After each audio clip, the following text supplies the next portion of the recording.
report mic check 2.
All right, we're going to call the meeting to order. The meeting has been noticed to Evans Print and Media Group, WCOW Radio, Magnum Radio, La Crosse Tribune, Sparta City Hall, and Sparta Free Library.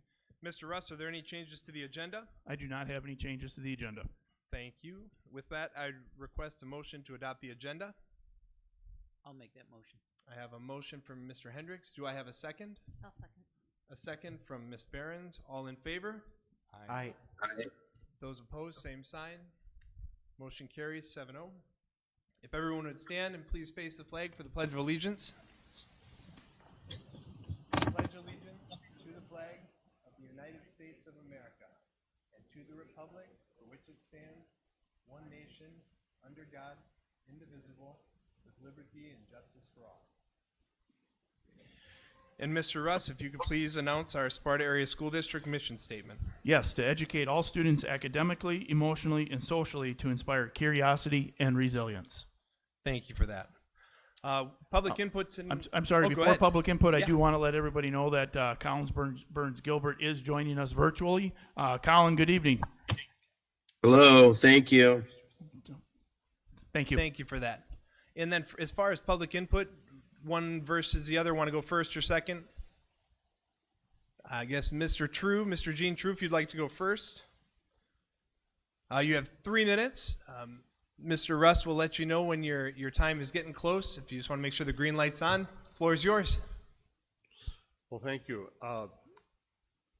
I wanted to address the referendum. The little that I know is what I read in the paper, and obviously from the survey, the 87 million.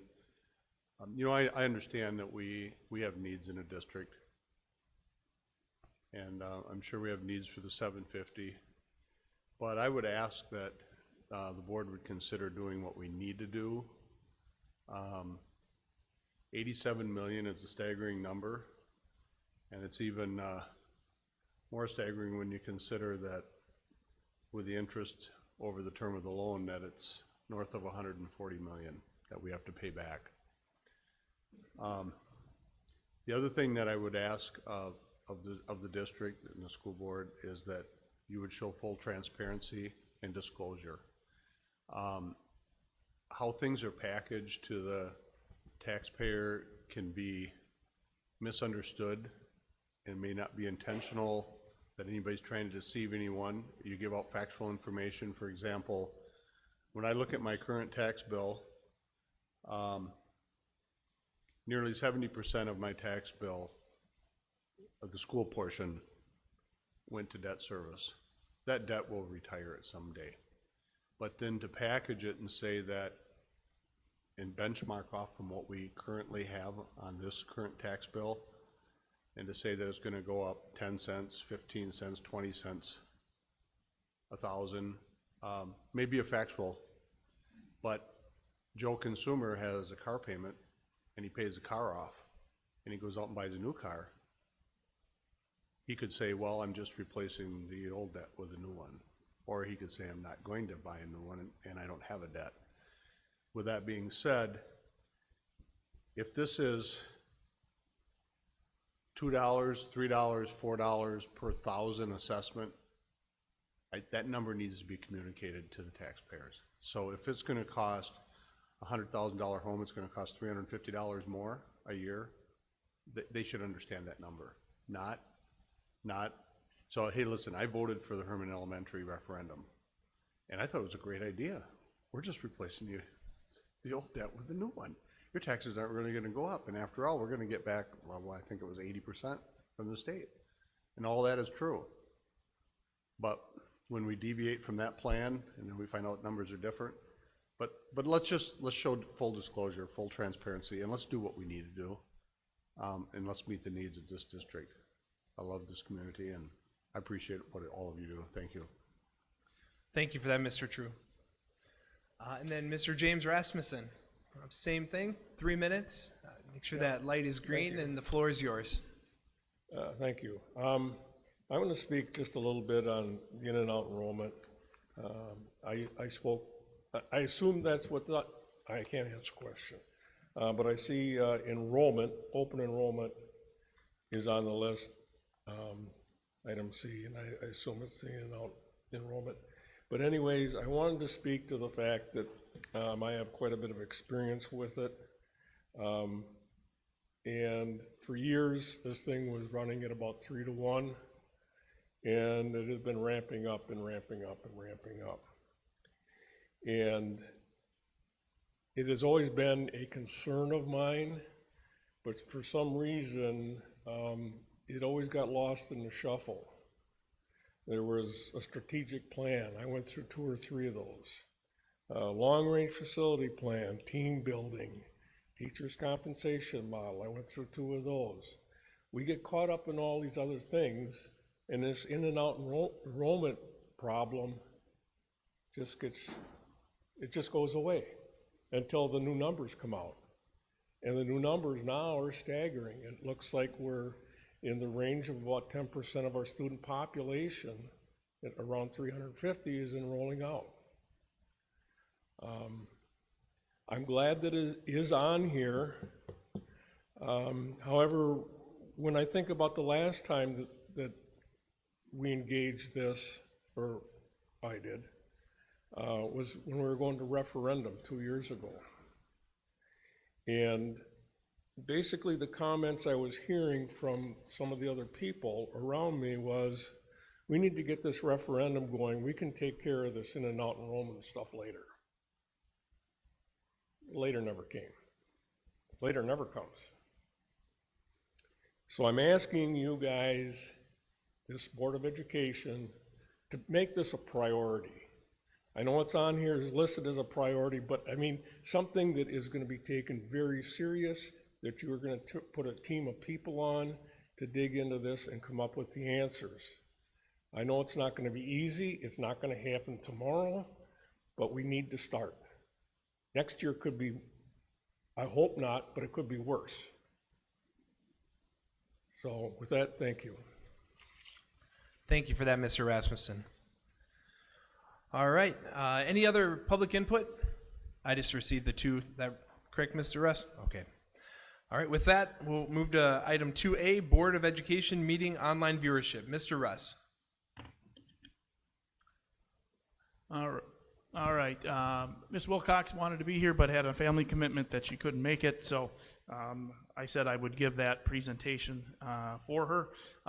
So on your screen right now is the number of views for each of our past board meetings. The Board of Education in August said that we were going to we were going to stream and post our meetings, both in English and in Spanish. So these are the number of views from that time. The November meeting has not been applicated on here because at the time of this presentation we didn't know how many total clicks there were because it's still going. But as you can see, initially the number of English views, this is just total. And as time goes on, more clicks come on, people want to go back and review, so they are a little bit more clicks. But once again, the data was collected until November. Next is the average time that someone goes to a video and spends on it. So just because there's a click there doesn't mean that the whole video is watched. YouTube is where we post things and they get the analytics. So this is the average length of the videos that people viewed. As you can see, the one meeting on October 11th, I believe, was our annual meeting, and that had the longest duration of time, about 25 minutes. And then when you get to the Spanish average duration, it drops down substantially according to the data. And once again, the data is collected through the end of November. Peak viewers. So this is the number of times that the most people at one time viewed the film. So as you can see, the peak viewership was in March 13th, 2023. And in March is when we started talking a little bit before the referendum, I believe. And then we started talking about possible budget scenarios and that sort of thing. Am I in the right year? Nope, that's not the right year. I believe that's just the budget scenarios in that. But at one time, we had 24 people viewing at one time during that time. It doesn't mean that there was only that many, but that was the peak viewership. And I did ask Ms. Wilcox about the last peak membership when we talked on the committee of the whole in December, and that was 9 peak viewers at that time. Yes. I am? I apologize. Thank you, Dave, for picking me up. So then it goes to, there we go. The released videos, the average views per meeting and the average duration. So on the recordings, the average for the released in the English, the 22 average meetings, 22 people went there for an average of 4 minutes. When you go to the Spanish version, the average viewer was 13 and the duration was 0.6 minutes. So really not viewing that in duration at all. And then the average peak viewer is 7. Once again, these are all from the previous slides that give us the average of the released videos, both in English and Spanish. So we give in that. And then the costs. The cost for 32 minute meetings so far, it's $5 per minute, and that gets us both an English and a Spanish translation. If we did not do the Spanish translation, it would be $1 a minute. The $1 does guarantee it to be ADA compliant. The board decided to do the English in ADA compliance. YouTube does have a version of that, however, it's not guaranteed ADA compliant, and the board said we wanted to make sure that our Spanish-speaking families have that access as well. So for the $5 would be the total per minute for both. We have looked at other companies, and they range from $4.50 to $11 per minute, depending on what we want to do. So. And the total cost to date, that is not including the December meeting, is about $19,500 for that.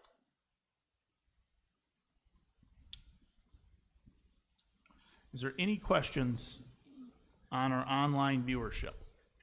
Questions or comments from board members? Sam, I'm wondering if you could, if you are aware what other school districts around our area are doing. Yeah.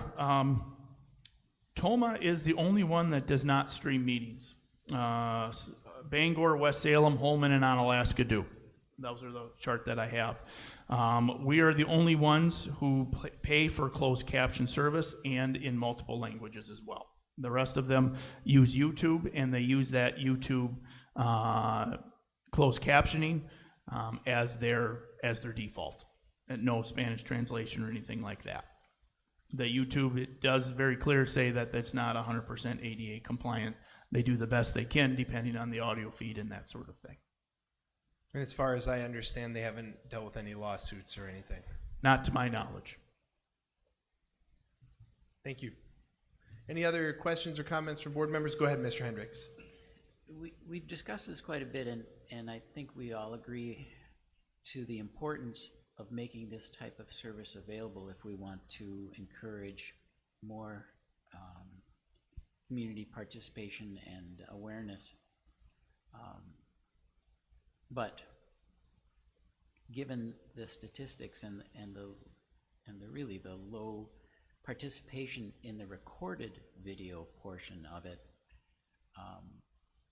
my suggestion would be that we set a goal for the coming year or the coming 6 months to raise that average duration per meeting for the released videos. And if we don't meet that goal, then we just rely solely on the online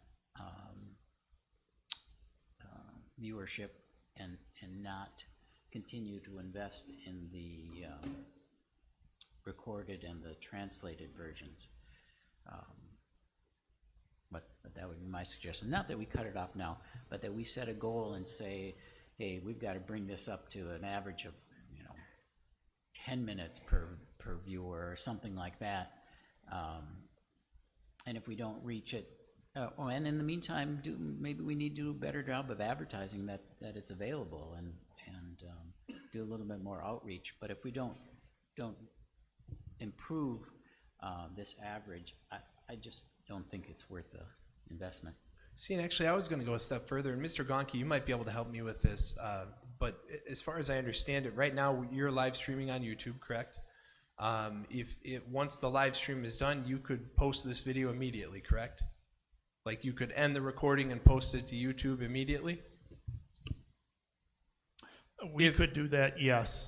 Ms. Okay. Wilcox could do that by morning. So again, my thought process is, I mean, we're trying to be as transparent with the community as possible. We could eliminate the $19,546 altogether and use the default closed captioning of YouTube and post the video tomorrow morning and have it available to the community, correct? We could do that. I just want to caution, this is a report only. No, I That's all. don't. Oh, Yep. no, But yeah, so if we I'm wanted not to gonna do make anything, action. January Right. would be the opportunity for a goal or to revisit how we do it.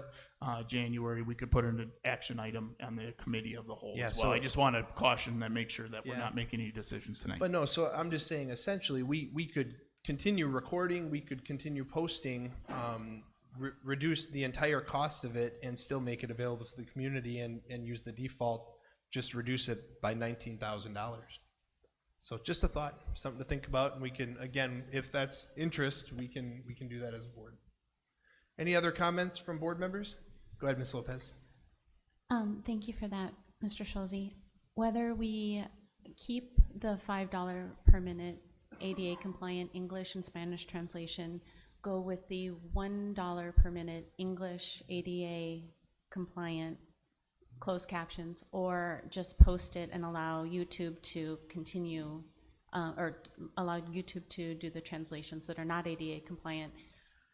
Regardless of those choices, I think we must continue to post these and have these videos available for our constituents afterwards. And then should someone have a need for a Spanish translation or something, then we would be able to provide that as we would any ADA request.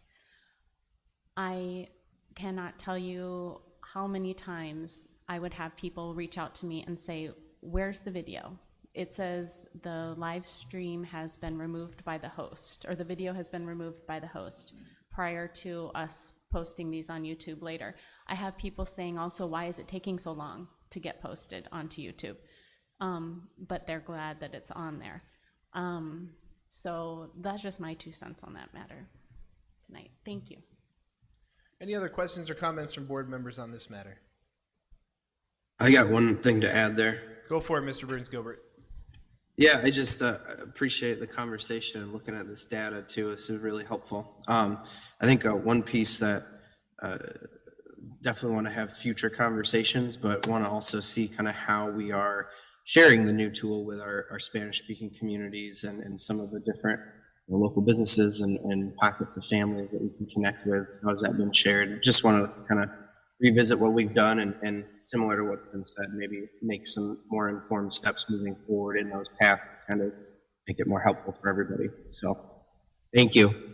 Perfect, thanks for that.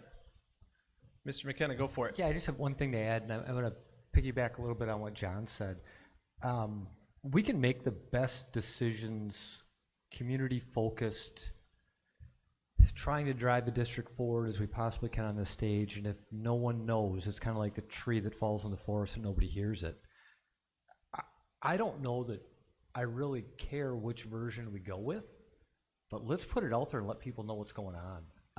I don't know that one post on the Sparta Area School District Facebook page is enough, and I think that's all I've ever seen is one post back when we first started this. Could we have links to it every time we have a meeting, the way that athletic events do? Could we put things in the paper along with our meeting posting that has the link available and the time it would be live and when it would come back? I think there's more that you can do to get activity on this. As hard as it is to get people to meetings and tying it into our priority goals down here, I hate to just cut it off. I think we have to have something, and no matter what we decide, we have to let people know what it is and how to use it. Thank you for that. All right. Moving on to item 3, the consent agenda. Everybody could just take a moment, go ahead and review that. And if we don't have any further discussion or comments on that, I would entertain a motion to approve the consent agenda.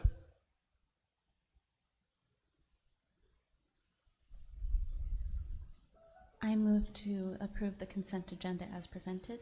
All right, I have a motion from Ms. Lopez. Do I have a second? I'll second. A second from Mr. Wells. Any further discussion on this item? I think there was a stipulation to us seeing the stacking thing.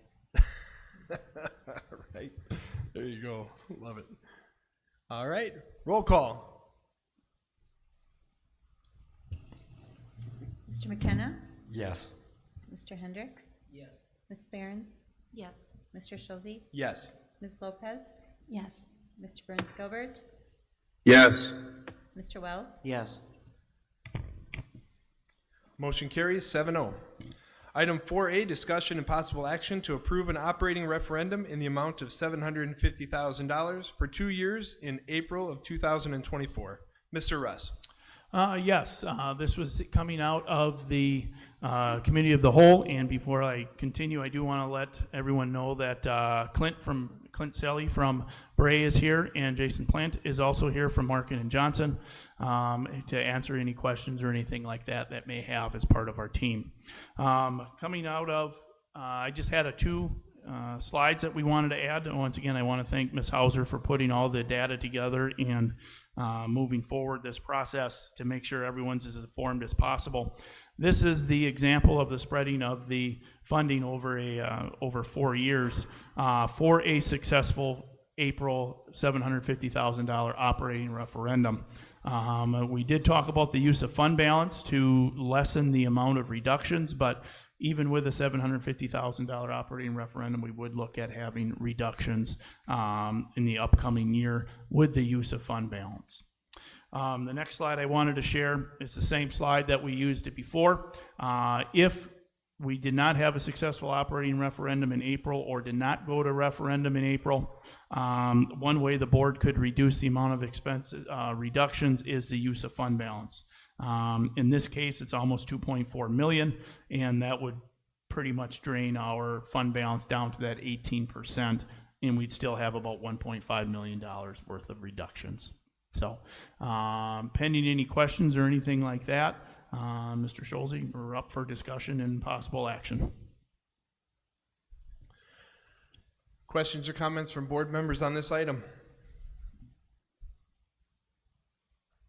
Mr. Hendricks, go ahead. Yeah, I apologize for not being in attendance for the Committee of the Whole when this was discussed in detail. My question is the example referendum questions, ballot questions that were shared had the operating referendum for 3 years and not 2 years. Was there some discussion about having it for 3 years? We had discussions over 2 or 3 years, the pros and cons of that. The sample resolutions that was shared with the board are just sample resolutions. That was done prior to the December 8th meetings or anything like that. It was just to show the board sample ideas about what we could possibly do with, based on what the information is, the direction of the board. So that could change, but tonight it is just basically setting the direction. If the board decides to move towards a possible referendum, we would bring back in January the official language or ideas that the board could look at. So the action tonight in 4A or 4B is just giving official guidance to the administration to get those resolutions, because nothing's official until the board adopts those resolutions and we upload those to the DPI. So this is just more of a, this is what we're going to do, and then we'll come back and bring ideas for those resolutions. So what I'm hearing is we may support the operating referendum, but we're not necessarily setting the duration. We would be looking for the amount and the duration to move forward so we could get those resolutions more final for the board. So actually, during the committee, we talked about 1 through 4 years, and ultimately we came down to the 2-year amount, and that was what we decided on in the committee meeting. Okay, and I'll support the 2-year, but I would also like to say I would certainly support a 3-year. do you want to just give a little, the reason we went for 2 years to get to the next biennium, do you want to give a little background as to why you're thinking 3? Sure. These referendums are a lot of work, and I think at some point there's fatigue in the community for going back to them often, and as long as we're moving in that direction, certainly that need is not going to go away. So that's just my personal opinion.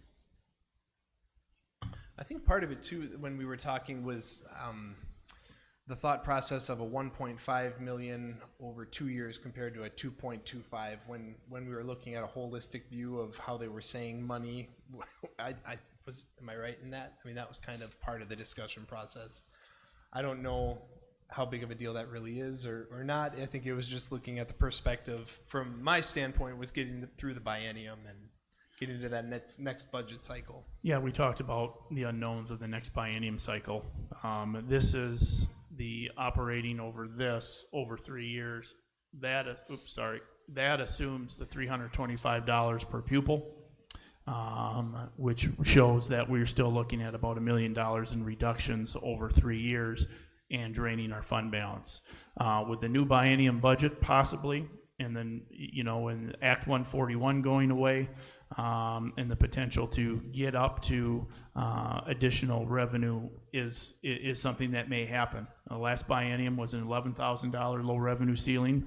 If by chance that bumps up to $12,000 per child, that's a big bump, and that may change what we need in that $750. I'm not saying going away, but that'll be a lot less of what we need. So the discussion was around the biennium budget. We'll know that, so we'll actually know what the second year in the biennium budget would be. But that's what 3 years would be. We're looking at about $1 million each year, pending the approval of using fund balance as well. And Mr. S, please correct me if I'm wrong, but administration's recommendation was for 2 years, correct? Yes, my recommendation is 2 years. It keeps fund balance, and we know a little bit more in regards to the state budget. I understand we have voter fatigue, which is something that we've discussed, but I think $750 is what we need right now. Will the need still be $750 in 3 years? Time will tell, because it may be more, it may be less. Further discussion from board members? Mr. Hendricks, were you done? I didn't mean to. Okay, all right, just want to make sure. Ms. Lopez, go ahead. Thank you. So, Mr. S, you said that this is what we need, and I would just like to remind anyone listening that even with the as you said before, even with the $750,000, we will still be making significant cuts and be using fund balance. Constituents have mentioned to us that we need to ask for what we need and not what we want. So the $750 is a compromise there, and it's the number that we chose because it was the number that the community said in the survey that they would be likely to support. But it's not what we need. We could, based on the information, we could use an additional $1 million more without making reductions. Once again, it's without making reductions. We tested $750 because that was a number in our district that we have always did. We passed. We tried the 2.1 and failed by a small margin. So we thought $750 going into it would be the appropriate ask. But as we talked about, we're still going to have to be making budget reductions while using fund balance, which we heard from the community. We have it. Let's use it. So that's one idea. And once again, this is just ideas for the board. Did the TV go out here? Okay. Okay, thank you. All right, further discussion from board members? Go ahead, Mr. McKenna. Yeah, I think I'd like to just reiterate the fact that I don't believe 750 is what we need. I think 750 is what we can make work without massive amounts of pain. I think it's normal. Last couple of years with the way cost of living has gone up, that people are using savings, and that's basically what us using fund balance is. I don't like it. I do like spreading it over 4 years better than using it all in one. If we didn't have a past referendum, we really don't have a parachute at all after next year. So this is what we need. We have to have a past referendum. And I'll speak to John's, 2 years, 3 years. I really am good with whatever the administration is good with. I know there are costs involved with being on a ballot. I know you're right, there is voter fatigue. The only reason that I would even entertain going shorter, I don't want to change the 750 this year because it's what was on the survey and what we have support for. But if we went shorter this year, if we went 1 year, we could go for a larger amount next year. That shows we need it. Could we go 750 this year and 1.25 or 1.5 next year? I'm not saying that's the way we want to go, but that would be the only reason that I would think of going shorter than the 2 year. Thank you for that. Any further discussion from board members?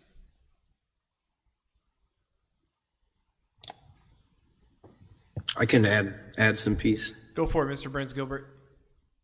Yeah, I think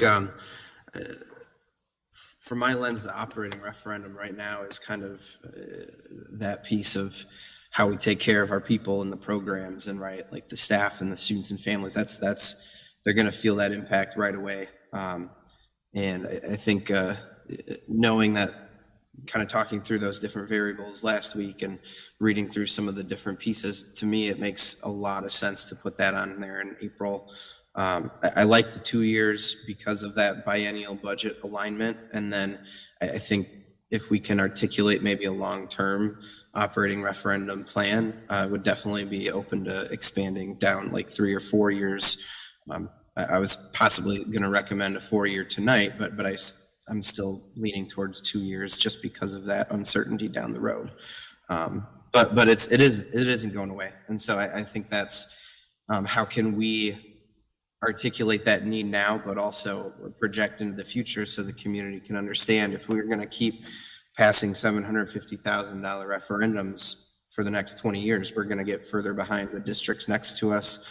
We're going to get further behind, right, some of the people that we're competing with to be the best community, the best school district in the area here. So I think not putting it on this April referendum would be a mistake. I feel like it articulates that value. And also, right, will hopefully help set us up down the road for when we need maybe a larger ask, or maybe when we need, if the biennial budget goes the other direction and we have to make more cuts than projected, right? Like that's also a very real possibility. So, yeah, that's I think the operating referendum. I can make a motion if there's no more discussion, but I would definitely support putting that on for this April for 2 years. Mr. Burns Gilbert, go ahead. Yeah, I'll make that motion to, how is it? Do you want me to, phrased? to approve an operating referendum in the amount of $750,000 for 2 years and to be placed on the April 2024 election ballot? Yeah, I'll make that motion. Thank you. Sorry, I didn't have that correct. Okay, so what it would be, the amount of $750 for each year for the duration of 2 years. For the duration of 2 years on the April 2nd, 2024 ballot. Ms. Margren, how you doing over there? All right. Mr. Burns Gilbert, how does that sound? Yep, that's how I would have said it. All right, so I have a motion from Mr. Burns Gilbert. Do I have a second? I second that. I have a second from Ms. Lopez. Any further discussion on this topic? So really everything that was stated here, I feel strongly in favor of the 2 year. I think getting to that biennium and seeing what the next budget is going to be is really, really important for when we make those next decisions. So yeah, I'm in full support of this for the next 2 years. No further discussion. Roll call. Mr. Schulze, Yes. Ms. Lopez, Yes. Mr. Wells, Yes. Ms. Behrens, Yes. Mr. Burns Gilbert, Yes. Mr. Hendricks? Yes. Mr. McKenna? Yes. Motion carries 7-0. Item 4B, discussion and possible action to approve a capital referendum in the amount of $87 million in 2024. Mr. Russ. Yes, this is the recommendation from the committee. It had $87 million for the amount in 2024. It was not specifically stated April or November or anything like that. So this is one of the questions the board is going to have to tackle. I don't think I'm overstepping my bounds saying that I think we all agree that we have facility needs. However, last committee, the committee of the whole, it was asked what our priorities are: facility or capital or operating. Operating is our main concern, and we're very happy that the board 2 years, $750 moving forward, and we'll bring that resolution to ideas for resolution coming to the January 8th.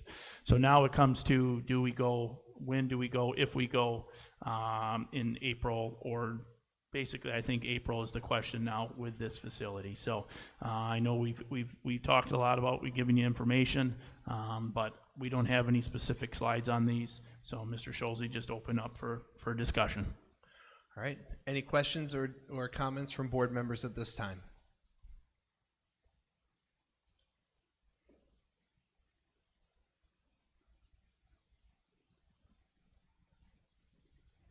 Go ahead, Mr. Well, Hendricks. just so I'm clear. Yeah. What we're going to do is to entertain a motion to have a referendum, but we're not mentioning the date at this time? Is that? So it's time to make a decision on the date. It is time to make a Yeah, decision on the date. so here's the thing. We're trying to decide if it should be on the April or the November ballot. Right. And I think that we need to have some discussion on what the best time is for that.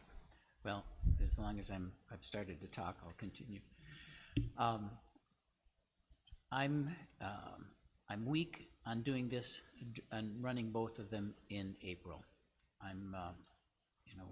We've stated over and over again that the operating referendum is critical for us, and while I think there's, the possibility, maybe a likely possibility, we could pass both.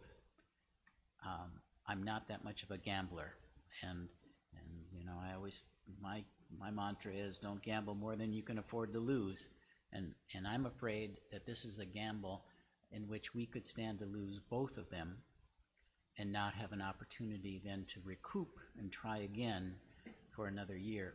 So while I strongly understand the need for this capital referendum, my preference would be that we take care of business in April with the operating referendum, make it extremely clear to people that if successful, we are coming back to them to ask for $87 million in the fall, so that there's no misunderstanding, but that we show that our priority is that operating referendum and that it stands alone in April. So before we move forward, and thank you for that, so in talking with WASB legal team, I do have a potential motion here that I'm just going to read so that the board can hear it. And it would be to move to have a capital referendum on the November 5th, 2024 election ballot pending the outcome of a successful operation referendum on the April 2nd, 2024 election ballot. That's what WASB came up with, and I think I could support that. That shows that we have a successful operation referendum. We don't have to cut $3.8 million or completely drain our fund balance to keep things operational in order to have a facilities referendum. So I guess for me, I can get behind that, because then I know that we're 100% going towards our operations referendum, and on April 3rd we start pushing towards a facilities referendum as well. So that's an idea. Go ahead, Mr. If I may, Russ. in addition to the WASB, legal advice, this would be more of a statement. It's nothing binding. As I stated earlier, nothing's binded until we have that resolution on file with the DPI, which requires board action. So this would be more of a statement saying that we understand that we have needs, but the operation is number one in the board's minds, and just to make a statement that we plan on coming in the fall. So it's It's not binding, it's until that resolution gets passed. It's more of a statement saying that. Thanks for clarifying. Yeah, go ahead, Mr. Burns Gilbert. I'll come back to you. No, I just said thanks for clarifying, because that was my question of if we have to decide if the capital referendum needs to be on the November ballot now, or if we can just decide if it's on the April or not now, pending the outcome. But I think the way you read that WASB statement and then that clarification was helpful. Thank you. WASB said we could do it, and that's what it would look like. But once again, it's non-binding.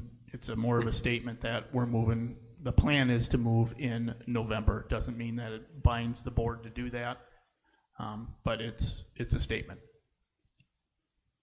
All right, go ahead, Ms. Lopez. Mr. Schulze, I have a question for you, if that's all right.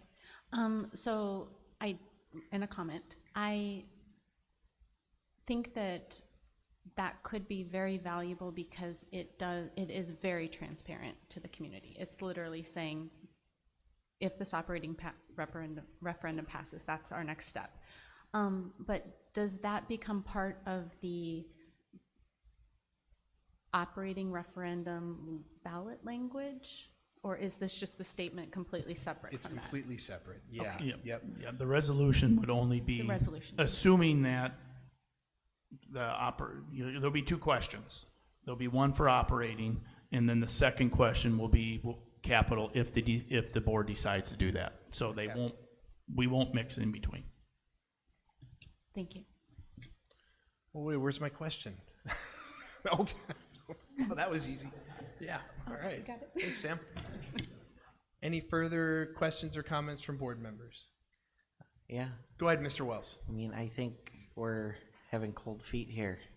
I mean, we spent years portraying the exact same message over and over again, and that message has been reflected in the survey.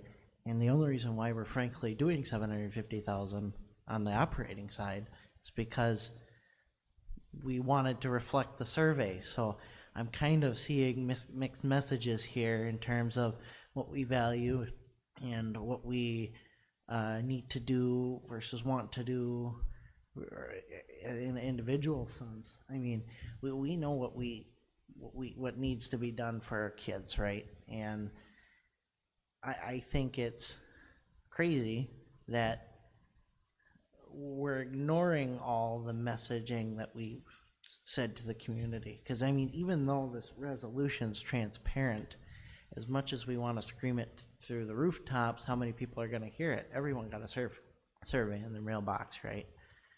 I mean, in my perspective, and as much as I'd hate it, we know what our survey says. We know what the results are, and we know what's more risky versus not.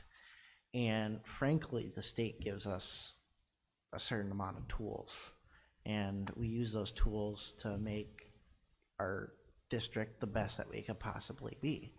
I frankly know it's stupid to close down the school the same year that we build a football field or dig holes in the ground at the same time we make cuts, but those are the tools that are presented to us.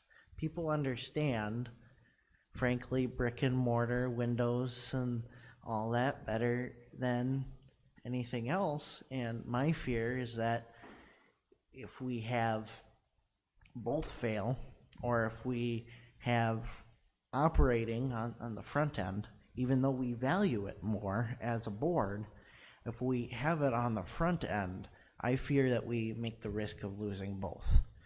I mean, if the DPI gives me the only tool that we have to frankly help our kids, I'd use it even if it personally hurt me. So that's all I have to say. Thank you for that, Mr. Wells.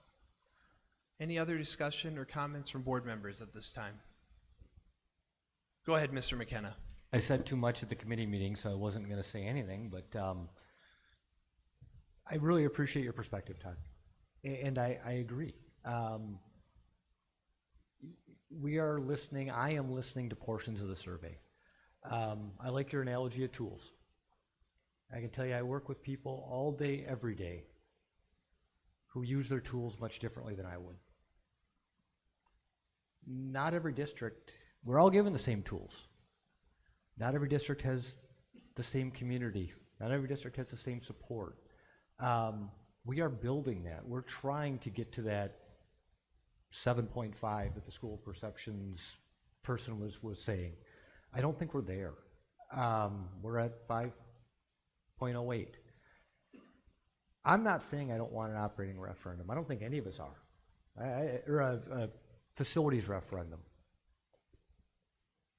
I think the problem I have is the mixed messaging between the two and being able to be extremely transparent is going to be really, really confusing with where our community is right now.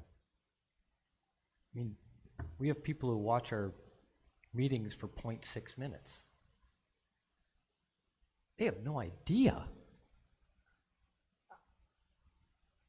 I don't want to confuse that message. I want two very clear, defined messages that are brought at two very clear, defined times. Personally, I value operating first. I would like to see that pass first. I would like to give all my messaging, all our clarity, all our resources to that.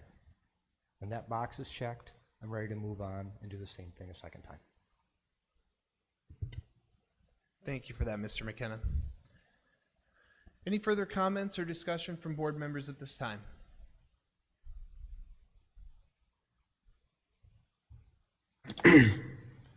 I can add some. Yeah, go ahead, Mr. Burns Gilbert. Thanks.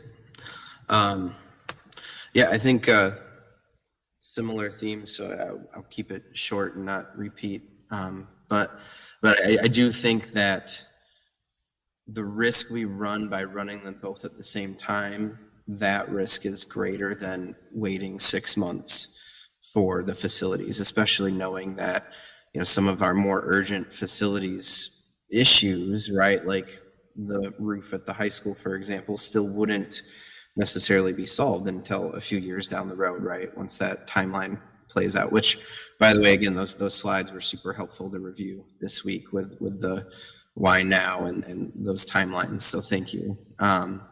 So I think, to me, that makes a lot of sense to separate them because of those priorities, because also because of our district's done a great job with facilities, right, throughout the years.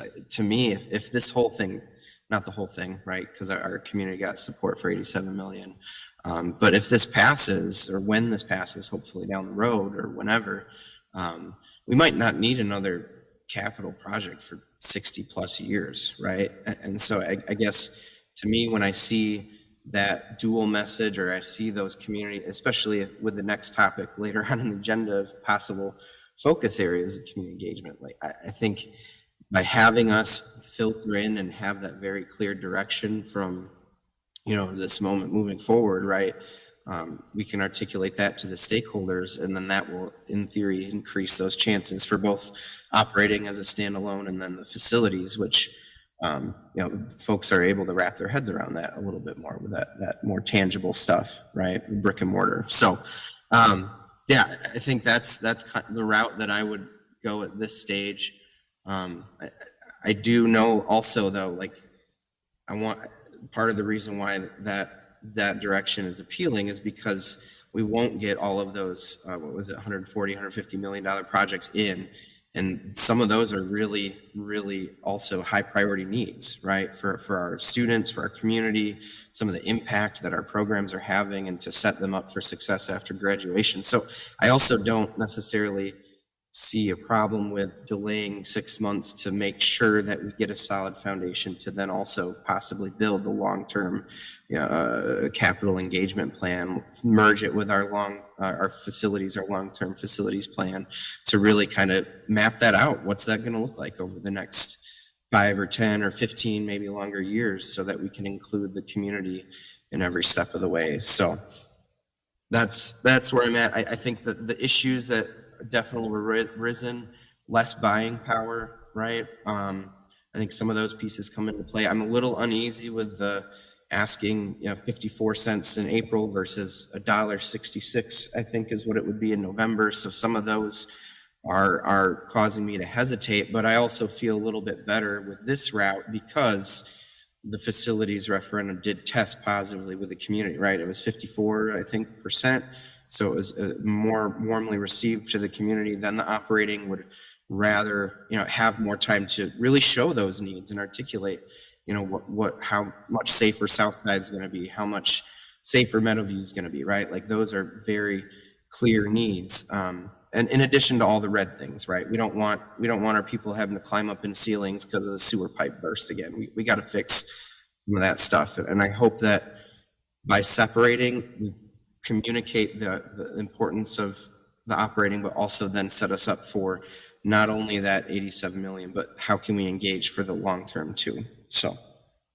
Thank you for that, Mr. Brinsgilbert. Yeah, and I bounced around a little bit too this week. I was thinking if we were going to push to November, if we could increase it to 97 million, because we did have other priority areas, but given the fact that our survey said what it said, 87 million is the need, right? And so when thinking about the fact that our district has specific needs, we need at a minimum 750,000, and that's still not covering it, given the fact that we need to jump into fund balance, but we need $87 million in improvements to get just the red aspects of our district under control and where they have to get. When we break down those needs, to me though, operating's where it's at for me. We got to take care of our staff. It's just, in my eyes, that is the number one need. When I know our staff is taken care of, then I feel comfortable moving to our facilities. And so that's why I think from my standpoint, I feel comfortable making sure our staff is aware that in April we do operating, in November we go facilities. I moved. I guess. Go ahead, Bert. Go ahead, Colin. Go Sorry. ahead. Yeah. I just had a quick question, and I don't know if this is how to ask this, but if our folks from Bray or Market and Johnson, would delaying this till November impact that partnership at all? Would that still be on your radars too, to continue collaboration? That, to me, that was also a factor. They're heading up to the microphone right now. If you just want to make sure there's a green light there, gentlemen, that'd be great. Yeah, I can't speak for Bray, but no, it's not going to impact our partnership at all. I do think, and can I ask more or answer more than one question? You're welcome to, yeah. Okay, so if you guys are concerned about operating, which I don't envy the position you guys are in, it's a tough decision, right? You should really have a discussion on tying for sure, hey, we're going in November, even if it's unofficial, because in the communities, you still have that perception if I vote for it, for the operating, then I'm almost kind of guaranteeing that you're going to come back. So that might be reason to not vote for the operating. So if you guys are committed to the operating in April, you might want to just focus on the operating in April and have that consensus amongst you guys, but don't make it a formal motion. Does that make sense? Well, we already did that. Yeah, so that was... No, but I'm saying that the next one, the WASB just gave you. Because if I was a community member that was in support of operations but not the referendum, and I'm listening to you guys say, oh, if I pass the referendum, I know they're coming in April, that might be enough reason to not vote for the operating one, because I don't want the referendum in November. Does that make sense? Yep. So if you're focused on operation, which it sounds like, and that's the right choice for you guys, then I would focus on operations and go all in on that and come back at the right time for the facility referendum, whether it be November or whatever. Well, I guess it's just up to the conversation. I'm surprised by that, because I guess the focus for me was I want our staff and community to know that I want our staff to know that we're going to go for both. So, yeah, I guess just the thought or the feeling is the perception that you're sort of locking yourself in, right? Again, I don't think the needs are going to change. I don't think the dollar amount that we're going to go, obviously, like we've talked about, the inflation costs go up. We might have to look at ways to pare back to make the 87 work, or we'd have to talk about a higher number to respond to whatever the world does between now and then and inflation happens. But again, I don't know that there's a need for you to necessarily make a specific resolution that that's going to happen. I think it's something we can communicate that that's the board's intent, or that may be something that's coming. But I don't want to go against what WASB has instructed you as well. I just don't know that or you're tabling it for now or whatever. But I don't know that a specific worded resolution is necessarily needed by you guys to say you're going to come back necessarily. You're just essentially tabling the discussion for now. And also, we're not going away either, and we've even kind of talked. Our company and I think Market as well. We've supported districts in operational pursuits without a capital referendum. La Crosse School District, we were unfortunately unsuccessful with their capital high school. We then supported them with the operational that was successful the following sequence, and it was only an operational. So again, we've kind of talked basically with the district about that we can assist you with that process. Sam, Thank you. when would we have to make a formal decision, formal resolution to have a facilities referendum on the ballot in November? We would look to have January 8th as our next meeting, but I believe we could go later than that if needed, but I don't like pushing deadlines. You don't have to make a resolution on capital on November until August. No, that's different, but no, for April. Oh, sorry. Yeah, Yeah. it's January 20th, roughly. I think it's actually the 23rd. I always say the 20th. Something For April. For Correct, April, yes. correct. So is it possible to make a resolution for facilities after April 3rd that would go on the ballot for November? Then your due date for that is August. It's August, that's August, yeah. So again, you kind of have plenty of time. There is time there to consider, to revise, to make sure that what you're going forward with in November is well thought of and reconsidered. That's why again, I don't know there's any need now necessarily to say this is what we're going to do in November. We can table it and say we're not pursuing it for April, but I don't know that there's a formal resolution you really need to carry out now saying you're going to go in November. It would be a board action, as I stated earlier. I hope it would just be a statement. It would not be any, because we don't go until, we passed the board just acted on a 2-year, $750,000 referendum. That's not officially official until we make a formal resolution and we ship it to the DPI. The same would be for if we would go in November. That would happen in August time. So what I believe Market and Bray are saying is that no action is needed on this item at all if the board doesn't want to go to. There might be some things like, well, I know you're coming in April, pending that, I'm going to vote no to make sure that doesn't happen either. So that's their kind of perspective to go that. So once again, it's WASB said we could do this, but it's more of a statement that we could do it. Is it needed? Nothing's needed until in referendum world, until that resolution. If I may, I appreciate that perspective. That wasn't something that I would have thought of in a million years. However, I still strongly believe that when people go to the ballot in April, they need to understand that if it's successful, we're coming back, because I don't want them to be surprised by that, thinking I voted yes and now we're done, and suddenly we're not done. So if it's not a resolution, if it's not a statement, if it's whatever it is, it still, in my opinion, needs to be communicated somehow that this is our long-range plan.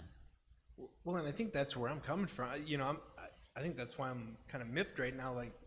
We talk about transparency. I'm trying to be as transparent as we possibly can right now. And if I want our community, I want our staff to know, the plan is we focus on you as a staff, we focus on our operations, and then we're going to come back. We're going to get our facilities taken care of. That's the goal. Let's band together. Let's be a community and let's get this done. And I feel, I don't want to say that we're not, that there's a lack of transparency, but I feel like there's a disconnect if we don't communicate that. That's my concern. And I guess for me, I did think about that piece of basically that could be presented from, if there's another no group that pops up, right? Well, if you vote no here, then they'll save money, and then we do the referendum again or operating again in November, right? But I also, there's going to be 10 to 20% of our community probably that will vote no regardless, right? Like from the survey, I don't know if y'all read through the comments and stuff, right? There's people that, so I feel like that piece of setting them both up for success to pass separately to me is still, we can make some headway in some of those, undecideds and perspectives through the community engagement between now and November would be my hope, right? Yeah. Any further comments from board members? Go ahead, Ms. Lopez. So I'll be completely honest, and the perspective that you shared with how the community might perceive a statement like this was where my brain went first as well. But then I thought, exactly as Mr. Hendricks said, we do need to pursue a capital referendum if the operating referendum passes. And if the operating referendum does not pass, I would assume that we would be coming back to the community in November for an operating referendum. So I think that sharing this, whether it's a statement or not, does tell our community that this is really where we're coming from. We will always have some people who will vote for every referendum that the school district moves to put in place. And there are some community members who will always vote against, regardless of the need. And to be 100% honest, my brain is not going to either of those groups right now. My brain is going to the remaining, whatever percentage it is, those who sometimes do and sometimes don't, those who maybe vote on a whim, or maybe those who really research and try to figure out what the needs are and the message that we're trying to communicate right now. And maybe I'm a dreamer, but I want this operating referendum to pass by more than 51%.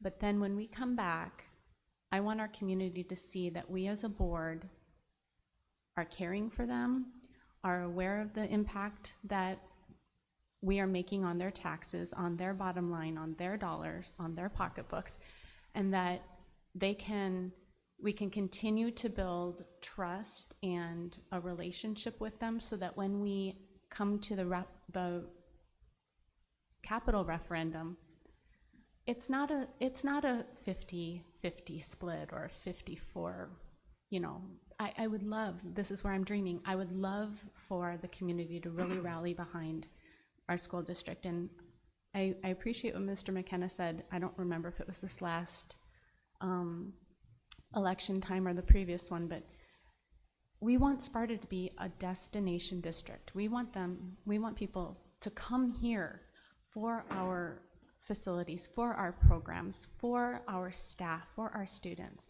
But we have to start by supporting the teachers and the classrooms. And in order to do that, we need that operating referendum to pass. So whether we have a statement about the facilities referendum in the fall or not, we just do need to be completely transparent that we are asking for our needs.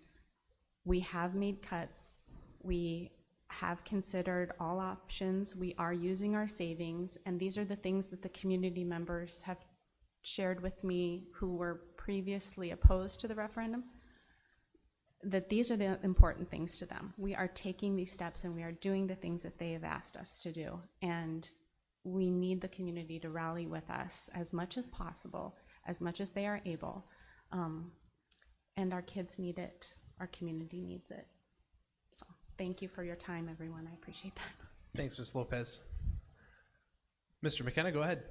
I move to have a capital referendum on November 5th, 2024, pending the outcome of a successful operational referendum on April 2nd, 2024. I have a motion from Mr. McKenna. Do I have a second? A second from Mr. Hendricks. Any further discussion or comments on this? Roll call. Mr. Wells, Present. Mr. McKenna, Yes. Mr. Shozi, Yes. Ms. Behrens? Yes. Mr. Burns Gilbert, Yes. Mr. Hendricks? Yes. Ms. Lopez? Yes. Motion 6-0, one present. Item 4C, discussion and possible action to approve the Board of Education and Administration's priority focus area of community engagement through, in no particular order, staff retention, local business relationships, all-day pre-K, success and co-curriculars, and open enrollment. Thanks, gentlemen. Thanks, guys. This is coming out of the workshop, and then through the committee of the whole. This is we talked about priority or focus area, so the board and administration can focus on. And I don't have any other slides other than this information right here. So, open for discussion. Any questions or comments from board members? Ms. Lopez, go ahead. Thank you very much. So I was wondering if the board would perhaps be agreeable to put these in some type of order. Are we able to decide perhaps that open enrollment and success and co-curriculars and staff retention? I mean, just some order to give administration guidance in that way. Also, Mr. Russ, I have a question for you, and that is on these will be committees that are formed, and if that's correct, these committees will be made up of staff members, community members, not affiliated with the district, the whole gamut. Is that correct? So yeah, I would look to have these formed being subcommittees off of that, and we could probably have a discussion, maybe a workshop about the best way to go about these to give some direction to that as well. But yes, it could be a variety. When you look at success and co-curricular, that may look differently with our stakeholders than all-day pre-K, for example. So we just have to, in administration, this would guide administration to make sure that we have our stakeholders there the best we can. But I agree, prioritizing the best you can would help us out. Open enrollment, obviously, the window's coming up in February. All-day pre-K, that might be a little bit longer out with that. So local business partnerships or relationships would be real quick. Staff retention, success in co-curricular, we've already made some strides there. So, but I think putting a priority might be good, or we deviate and we start to have subdivisions and subcommittees of these right away. I guess I would ask maybe that Mr. Russ and his directors break down what they would prioritize. Like, I think these should be our priority areas as a board, and let them decide where they go from there. I'd be okay with that, because these are the priority areas for me, and I don't necessarily want to. If I was going to prioritize, I guess number one would be staff retention, but then all the rest of them could be number two for me. So for me, I guess I would just prefer that him and administration make that decision. But that's just my opinion. I'm open to other ideas. Go ahead, Mr. Hendricks. Yeah, I'm less concerned about putting them in some order of priority. My interest would be in knowing what we will consider to be success or improvement in those areas. And so that I know what we're shooting for and how we're going to measure success. I'd like the idea that perhaps there would be work groups for each of those, and I would suggest that if there are work groups for each of those, that there be board involvement based on areas of interest. Maybe you could ask us and poll us and that kind of thing. Good ideas. Yeah. Other questions or comments from board members? I would say that since these are board driven, they are subject to open meetings, and we will post and all those things as well.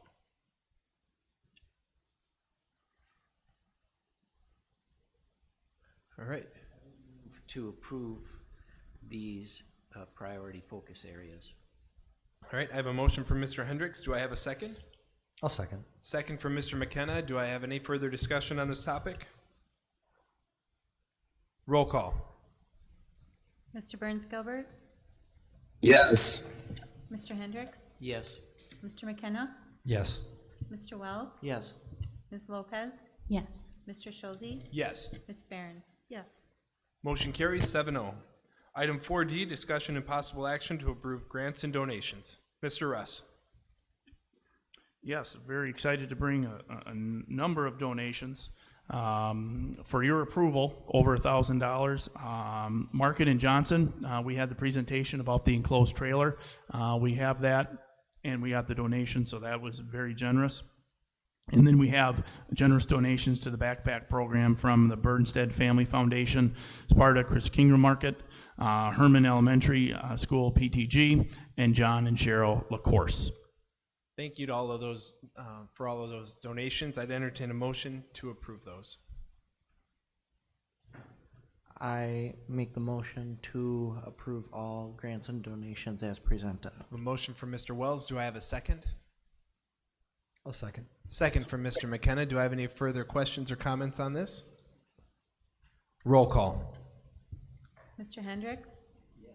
Ms. Lopez? Yes. Ms. Behrens? Yes. Mr. Wells? Yes. Mr. Burns Gilbert? Yes. Mr. Schulze? Yes. Mr. McKenna? Yes. Motion carries 7-0. And I'd like to, we have a lot of other ones that are just for information only. I'm going to break them down in a couple different areas. First off, for robotics, Dahl Automotive, Morrow Home Community Center, Matthews Archery, and Multistack gave very generous donations to robotics.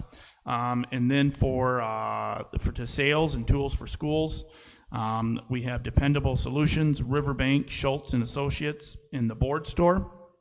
And the following are to the backpack program. Sparta Criscrindo Mark again, David Burnett and Mary Kaufman, Sparta Culvers, Kiwanis of Sparta, Monroe County Title, Whiskey Creek Family RV Park, Adam and Katie Van Schlunt, Matthew Archery, Once Upon a Sheep, S&S Food, National Honor Society, Covera Insurance Services, Michael and Beverly Donahue, Ellen Hemstock, B.W.M. Nursdorfer, John and Ann Perel, United Methodist Women, Fred and Mary Von Ruden, Rita Wanlus, Joy Circle Trinity Church, Frederick Green, William and Mary Herman, Betsy King, and Gary and Donna Peterson. And for school supplies, non-monetary, Methodist Church, Sparta Chiropractic Clinic, Sparta Lions Club, Walgreens, Monroe County Area Retired Education Association, and Angie Frost. And for hats and mittens for our kids, Saks. So very thankful for the very generous donations from our community, especially during a time of giving. Yeah, thank you so much for that. Now, Sam, on my slide there, it says for approval non-monetary. Do we have to do a motion on that one as well? They're less than, it should be Okay, I non-monetary, just wanted under to make, 1,000. Yep, that's sorry what I about thought, that. So, Yep. okay. All right, thank you. Item 5A, announcements and information. Mr. Russ. All right. I'm going backwards, sorry. Wonder what was happening there. All right. I got to move up one. All right, SASD news. A lot of positives. Once again, we have coming into the concert season and coming to the wrapping up of our basically our 2023 year. A lot of excitement, a lot of holiday joy and spirit, and really focusing on giving during this time of year. And I said it last time, and I reinforced with our staff, really focusing in on understanding and being really understanding of not of our children come from the same homes that we do. So really understanding, being very compassionate and understanding that Friday is a very excited time for a lot of our kids, but a lot of our kids, it's a time of for the next week plus, not having that structure and not having their teachers there looking after them all the time. So it's a very exciting time, but we also understand it's a very trying time for some of our families, and the generous donations that come through our district really try to help that the best they can. So, but very exciting and getting ready for a wonderful 2024. The upcoming board meetings, January 8th, is the committee of the whole, and we will plan on having a special meeting on that one as well for the resolution for the 750 over 2 years. The convention, the 16th through the 19th, that's already posted, so we're going to go to that. And then we have the full board, committee of the whole, and full board in February. Thank you for that, Mr. Russ. At this time, I'd entertain a motion to adjourn. Don't all jump up. So moved. Motion for Mr. McKenna. Do I have a second? I'll second that. Second for Ms. Lopez. All in favor? Aye. Those opposed? We are adjourned. Thank you very much.